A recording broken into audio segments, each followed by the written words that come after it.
Welcome, everybody, to another edition of the Winner's Circle Sports Betting Podcast. My name is Ross Benjamin of rbwins.com. His name, the guy right next to me, above me, whatever However you're watching it. whatever way you're watching this, his name is Sean Higgs from picksandparleys.net.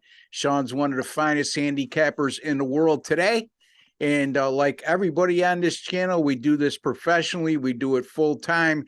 And you're dealing with sports betting experts, folks. And that doesn't mean we win all the time. Experts meaning we win over the long haul, and we do our homework on a daily basis, and we put you in the best possible situation to win. Sean, Merry Christmas to you, my friend. Yeah, no, I was shocked I got the email. No Friday show. What's going on here?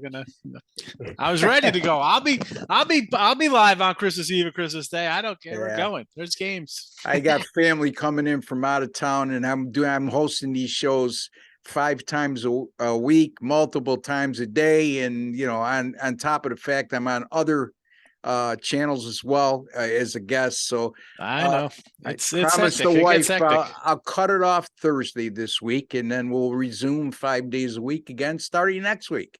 Yeah, starting next year. Starting next year. That's correct. Wow. All right. So bull season's underway, and not a lot of surprises, I would say, but I don't know. Is there anything that jumps out to you what we've seen so far in the bowl games? I'm 500 out of the bowls, maybe a little above. I had Fresno as a money line plus 150, but what I've really taken out of it, and I can't just go and blindly do this, Russ, just on the sample that it is I really think that now with this transfer portal, these unders I think are excellent plays in all the games. I don't care what team it is. There's 30 bowl games, you go under 30, I think you're going to win 20 something of them. Yeah. Just so many guys are out, and then you have some coaching kind of stuff. It just kind of messes up and not that here and there for the NFL draft's one thing. You're talking teams like Florida. I had the game last week. We have 20 something guys. That's a quarter of your team's not showing up. Yeah. That I think even for these smaller teams, the mid majors guys go. I think going forward, I want to see how it goes this year through all the bowls. But next year, I might just jump on every early number under. Yeah. I mean, as you mentioned, it's a long-term game. You can't get it's 0-3 to start. I'm going to change. No. I'm going to, if these things come out this year to something like a 26-7, no doubt next year I'll be like every opening number, I'll bet the under. Yeah. And see where it goes from there. We could always buy back. That's a good thing about bowl games. You don't like it, you could always come in after the fact when the line moves here or there. And we see big line moves sometimes for sure. And my game's one of them today. Yeah, and the bottom line is this. I mean, I would even narrow it down to like when you get multiple players that have opted out for one team into the transfer portal or opting out for the NFL draft. And also keep an eye on head coaching changes. That's a big deal. I mentioned Louisville last week playing, again, it's at this time of year, you want the team that's more motivated. Is excited to be there, and you couldn't tell me even before that game started that Louisville was not going to be a more motivated team against Cincinnati, considering their head coach left them to go to that team. I had Louisville before. I was like, no way they're letting this guy come in. Oh, you think they're better than us? We're going to show you we're better than them. I mean, stupid handicap maybe, but that's this time of year. You got to go on things like that. It's real. It's person how people are. How are they going to respond to things? This isn't a full season. This is standalone game time. And you have scenarios. I mean, I had Oregon State as my 10-star top play on Saturday. So I've been very selective to this point, just 2-0 so far in the college football bowl games. That's 100%. I do have a play tonight. We're recording on Tuesday. So if you want to check that out at rbwins.com. Also, the other thing I was going to mention, I lost my train of thought. It had to do with the transfer portal in the NFL. Folks, if a line looks suspicious, I mean, here's a good case. I just did a preview for Baylor and Air Force on the Power Hour on picksandparleys.net. I mean, you look at that line, open 6, it's down to 4. You got a Power 5 conference team in Baylor. They got off to a great start to the season, had high aspirations. They lose their last 3 games in a row. They're taking on, their reward is to go to a bowl game to take on a military academy in the Armed Forces Bowl. And this military academy, meaning Air Force, they have won their last 4 in a row. Now, albeit Baylor has played the tougher competition down the stretch, but the point being is this. Baylor's been affected by the transfer portal and also player or 2 opting out for the NFL draft. That will never be the case when it comes to the military. I shouldn't say never, because some military academy players will transfer out, but it's very rare. When, and they can't bring transfers in. And I don't recall at any time ever in my lifetime anyway, where a player opted out for the NFL draft early, because they won't allow you to do it, so I guess you could, but I mean, again, don't forget, these military academies, these kids go to military academies because they're mostly 3-star and 2-star athletes. Yeah. And also, like, just your kind of dedication, you're going to a military academy. You're not some just fly-by-night kid's going to make rash decisions. Yeah. Like, I'm opting, I'm going to go here. That's kind of like in you. Yeah. That is well, I mean, you would think anybody who anybody who accepted a scholarship to play football at the military academies has a long-range goal, because if you don't make it to the NFL, you have to commit yourself to 8 years of service. So basically, you leave high school and you have to commit until you're 25, 26 years old. Yep. So when you have that mindset, you're absolutely right, and it's a great point. You're not going to make those knee-jerk reaction decisions. So, in any event, we got 2 bowl games we're going to be covering today. Sean's going to be looking at a great matchup between the Washington Huskies, who's finished the year strong, and the Texas Longhorns. Just got news yesterday. Dejon Robinson, their star running back, has opted out early for the NFL draft. That's the Alamo Bowl. And I'm going to be covering the Notre Dame Fighting Irish against the South Carolina Gamecocks. Another game, we talk about Notre Dame quarterbacks, Sean. When are they finally going to get a good one? Well, Drew Pine held himself up pretty well this year once he took over the starting role. Finished very strong. However, inexplicably, in a head-scratching decision, it had to be something internal. He decided he was going to take his wares and go somewhere else in the transfer portal. So, yeah, it's kind of hard to, I don't know. I mean, and that's like they played better. They got better as the season went on. Who knows, Yeah. I mean, his numbers were very good down the stretch. Yeah. Yes. Yeah. And they became a pretty good offensive team down the stretch. Now, also, Notre Dame's going to be missing their tight end, Meyer. That's pretty good. Yeah, who's been an NFL player since he came in as a freshman. In my mind, the only reason he comes back this year is to improve his draft status, because he could have came out last year and been a 4th, 5th, 6th round pick very easily. And I think it was a great move because he had a fantastic year. He ends up being a first-team AP All-American, and now he figures to go in the first 2 rounds of the draft. So anyway, let's get to our game, Sean. Tell us about Washington and Texas and what you think. Yeah, so this is next Thursday, 29th, after Christmas. So you got your presents open. Now you can pay for them with this little winner here. You look at this line, open at 6. Now it's down to 4. Texas, not that I'm a big into the rankings kind of guy, but lower ranked here, less wins. Computer football playoff rankings, they're ranked below them. Still a favorite. You mentioned Robertson out. The other running back he's also opted out. I mean, why is this line this way? And I think basically they think he's going to play. The line opens up at what it opens up at, like most games. It's in Texas. It's still a home game for all intents and purposes. For Longhorn people, a couple hours down the road, Alamo Bowl. It's Alamo Dome, San Antonio, Austin, not too far apart. Give me Washington here. I know it looks like Texas is the play, right? You look at the numbers. Well, they're lower, less wins. What am I missing here? They almost beat Alabama. Close losses, right? 1-score losses. TCU, Oklahoma State, Texas Tech. I get it. But like we talked about TCU earlier on the show in past videos, that's a team that kind of like found ways to win games. Yeah. Texas finding ways to Opposite. lose. That's why you lose one Yeah. score games, because you can't. Your best offensive players out, and now I got a team in Washington.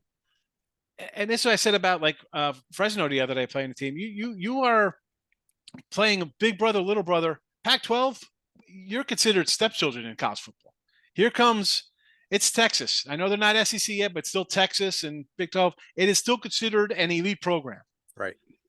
You're off of a season where technically, you think you should be in the Pac-12 championship, right? I mean, you're in a three-way tie for second place. You have a better record than the other teams, but due to crazy tie breakings, you can't get a New Year's Six bowl. Most teams, a la like in Alabama or a Texas or some other big schools, this would be a letdown where you'd be like, I got to fade these guys. I'm not fade. These guys got a point to prove for getting snubbed a little bit in the Pac-12 and in probably bowl spots.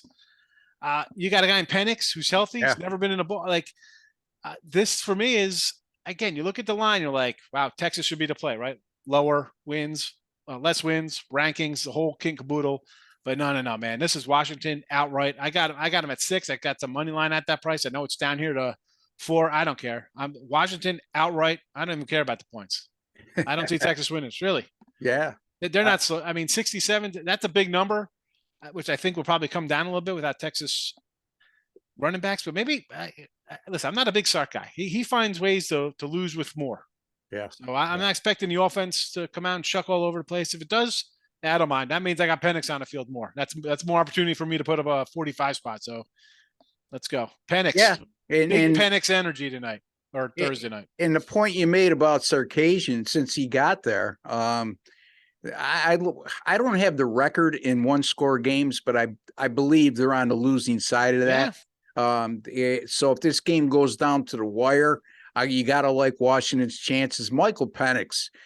This is the good thing about the transfer portal. This kid, when he entered college as a freshman at Indiana, he was very impressive.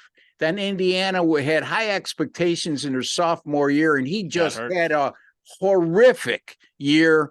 And on top of being injured, and he gets to Washington, the fit was great. Better athletes around him at the skill positions.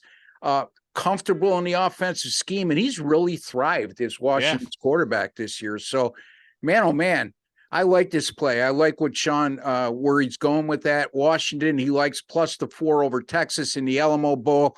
In that game again, folks, that goes on Thursday, the 29th of December. And he also likes the money line on this contest too. So, I mean, take the 4, maybe make a smaller play on the money line. Always have these numbers, and you'll be good to go. All right, I'm going to take a look at South Carolina and Notre Dame, and then I'm going to be interested to hear Sean's thoughts at the end of my analysis. This is the Gator Bowl. It's going to be played on Friday, December 30th, 3:30 p.m. kickoff time. This game opened with Notre Dame as a 5.5-point favorite, and it quickly went down to 2.5.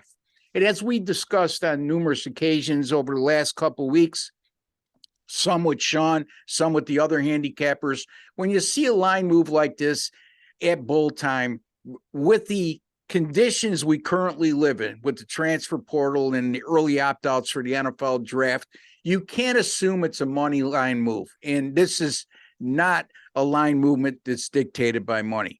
A head-scratching move. Drew Pine, the quarterback for Notre Dame, who took over in week 3 as their starting quarterback, got progressively better as the season went on, along with the Notre Dame offense. What better can you have than a starting quarterback at Notre Dame and a winning Notre Dame team at that? Yet he decided he's going to opt out for the transfer portal. Who's their backup? This kid Buckner, Tyler Buckner. He started the first 2 games this year, and he was terrible. He completed only 56% of his passes, failed to throw a touchdown pass, and threw 2 picks. Now, I'll give him a little bit of an excuse because the opener was against Ohio State, but in the next game is a 20.5-point home favorite, Sean. He was horrible against Marshall, and Notre Dame loses to a Marshall team that they had no right being on the same field with. In any event, South Carolina, on the other hand, They start the season 1-2. They finish 7-2 in their last 9 games. They went 4-1 straight up in ATS in their last 5 as an underdog. So they've been a solid underdog down the stretch. And I really like the way Spencer Rattler, the transfer from Oklahoma, the highly touted transfer, 5-star recruit out of high school, goes to South Carolina. He struggled early in the year, but he's really come on of late. And South Carolina, like I said, they win 7 of their last 9. And I just think this is going to be a highly motivated South Carolina team to take on the big brand name in Notre Dame in the Gator Bowl. I'm going to take South Carolina here plus the 2.5 over Notre Dame. Your thoughts? Yeah, I got Carolina out of the gate at a 7. I got them again at a 3.5. So Wow. I like South Carolina, and it was based on just the way they were playing down the stretch. Although I got to say, I saw a clip of the QB, and he was saying like why he didn't go pro or transfer. He's like, well, I owe it to the coach. And people are like, that's not really a nice little comment. Like, you owe it to the guy. That's why you stayed. But I took it as, yeah, I mean, that's good for him. It's like, you know what? The coach gave me a shot. They stood by me after a rough start. Like they were trying to spin it like, it's not really reassuring to the coach that he's just here because of coach. Now, most guys today would be like, whatever, I'm out of here. Yeah. Good for him. He knew that he laid an egg in Oklahoma, right? They were title contenders. And but the guy lost his job. He was a Heisman hopeful coming into the season. He was out of a job in 2 weeks. And the guy who lost his job to left Oklahoma too, Caleb Williams. I mean, by the way, folks, the Heisman Trophy winner this year. So it's not like he got bumped out of a starting spot by a bum. You know. Yeah. But I mean, you know what? So listen, I like South Carolina just the way they're going. In Notre Dame, you're coming in with a new QB, a guy who didn't do well. You lose an NFL draft pick. Yeah, Meyer, the tight end. It's another huge loss. He opted out early for the NFL. They play good for Beamer over there, right? Frank Beamer's son, the Carolina coach. Sean Beamer. Yep. Here's the one short line. That's make sure take a little money line. Yeah, I mean he's got South Carolina on the right track, and again, folks, it's about who is more motivated at this time of year. I don't think it's as much a factor as it is in other bowl games. Your quarterback leaves you. Yeah. How does the team feel? No, like really? Exactly. Like again, I mean, the pinnacle of being a starting quarterback in college football is to be a starting quarterback at a winning program with a lot of tradition, right? I mean, Notre Dame, come on. I mean, that's a good spot to be at. I mean, where's he going? Ain't right. Yeah, something isn't right there. Where's he going? Is he going to Alabama? Where's he going? Is Bryce? I don't know. Bryce said and that's another guy. He's saying he's going to play. Good for him. Yeah. Okay. Well, we'll see. Anyway, we're on South Carolina plus 2.5 over Notre Dame in the Gator Bowl.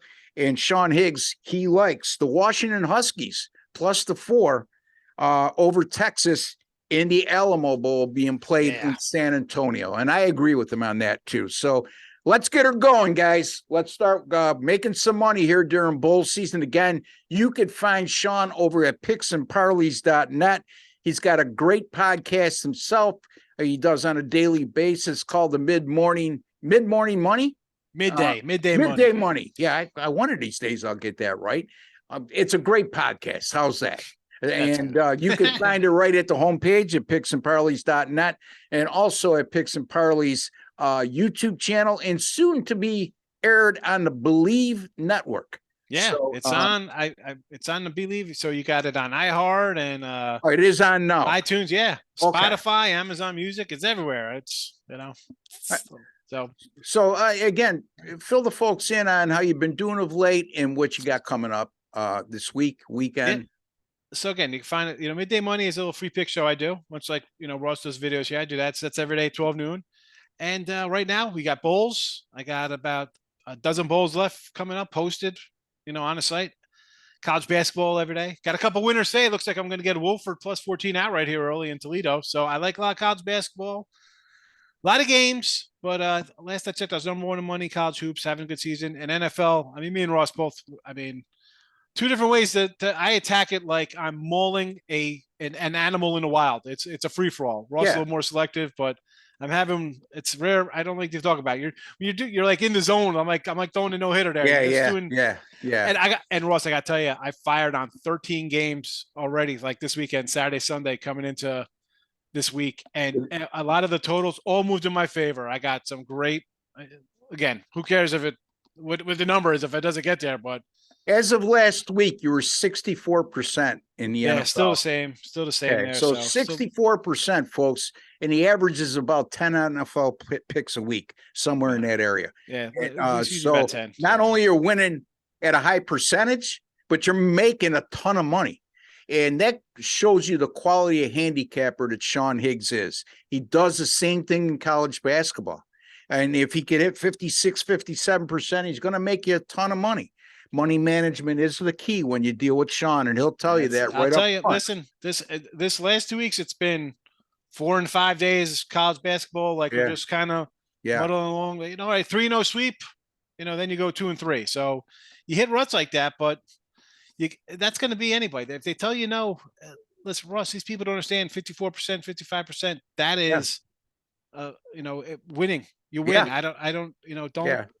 And when you're giving out a volume, so some people will contest you and say, well, what about what I'm paying up front? You need to go 57, 58. No, not when you have a guy that's putting out a volume of plays like that. Yeah. The only detriment you're going to have is not using proper money management.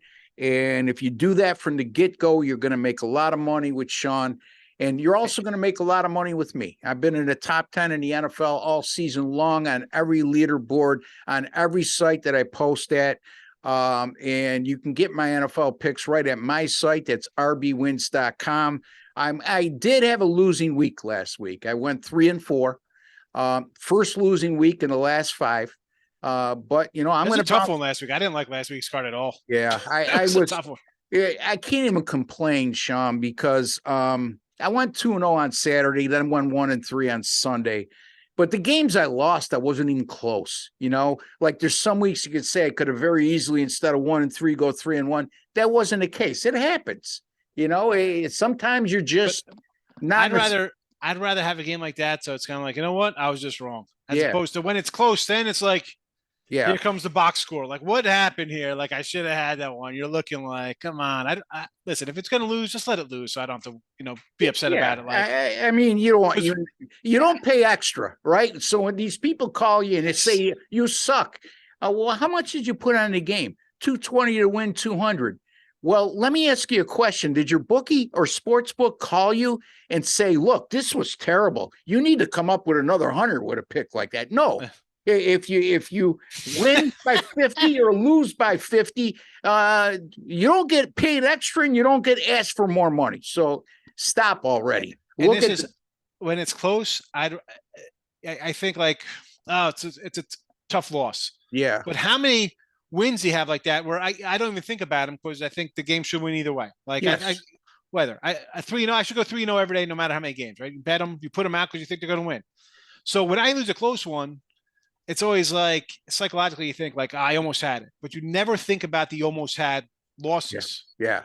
So that's why give me a blowout and I could just say, bad pick. I'll move on to tomorrow. Yeah. See, the thing is, I always say is people always remember and dwell on the games they lost, whether it be by a fluke or by a half a point or a point, but they never remember the ones that are lucky to win like that. You know what I mean? Yeah. And in my estimation, although it can be contested, and it's just my opinion, is those games even out over the long haul. The key is winning. At least that's what we tell ourselves that, right? Well, anyway, I mean, my theory is always when you win games more decisively against when you lose games decisively, just make sure you have a hell of a lot more decisive wins than decisive losses.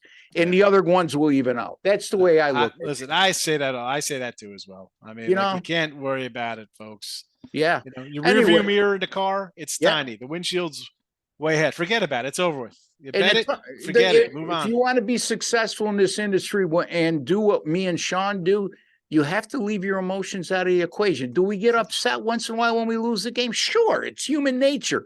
But one thing we do is we wipe the slate clean emotionally within a half an hour, if that. Okay. Yeah. Because Yeah, it's you like a can. doctor. If he has one of his patients die on him, and then the next in while he's at his office, and then he's got to take care of the next patient in the other room, he can't carry that emotion from losing a patient over to the next patient because it will cloud his decision making or diagnosis of that patient. Now, we're not talking life and death when it comes to sports betting, although some people will contest that as well. But yeah, you get what I'm saying. You have to leave your emotion out of the equation. Real quickly, folks, before we go, 2-0 to start the college football bowl season. My college basketball since the 17th of November, 24-15. That's good for 62%. The NFL, like I said, in the top 10 all year long. And a lot of good things happening. rbwins.com is where you can find me and my selections. And picksandparleys.net is where you'll find Sean and his great daily podcast he does at 12 noon Eastern time every day. So until the next time, we're not going to be with Sean on Friday because I'm not recording any videos on Friday, much to his chagrin. We'll be back next week with Sean on Tuesday and Friday, and that will be the regular process going forward. And on Fridays, we're going to be covering Saturday college basketball games. So a lot to look forward to in the coming weeks. Folks, for Sean Higgs and myself, Ross Benjamin, we like to wish each and every one of you a very Merry Christmas. Have a lot of fun, but stay safe, folks. Use your head. Don't drink and drive.